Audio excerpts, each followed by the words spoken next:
Breaking news, as the Atlanta Hawks trade Trae Young to the Washington Wizards for CJ McCollum and Corey Kispert. Now, I like this move for the Wizards because, quite honestly, they haven't had many players like Trae Young in the past 26 years. Michael Jordan, at the end of his career, wasn't the same prime Michael. Gilbert Arenas was good, but not elite. Prime John Wall is probably your best case, but even then, he never really broke into the upper echelon. Trae Young, I do think, is a very talented player. He just lacks one thing, defense, which is a pretty bad thing to lack, but he's such a good scorer. He's such a good playmaker that I just love this move. For as little as they gave up, I think it's a great move. Now we look at the Hawks side of the things, and Hawks fans, I understand this probably sucks. Trae Young was drafted to be the savior. You traded away the draft rights to Luka Doncic for this, and it just hasn't turned out as great. You went to the conference finals one year.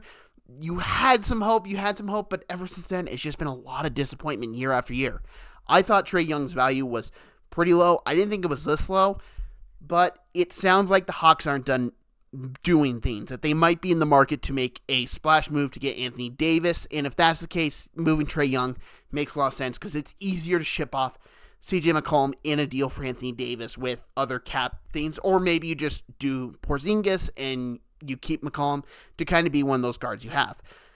Overall, I think this trade makes sense for both parties. I love what the Wizards did because they, odds are, aren't going to have a top pick in the draft, so they're probably not going to get AJ Diabanza, a Boozer twin, or Peterson from Kansas. They're probably not going to get them, so you got to try and make a big, bold move, and it's so little, it's not really going to hurt you if it doesn't work out. And for the Hawks, this is part one of a bigger trade. I have a feeling for the Hawks that they're going to make a move to get Anthony Davis.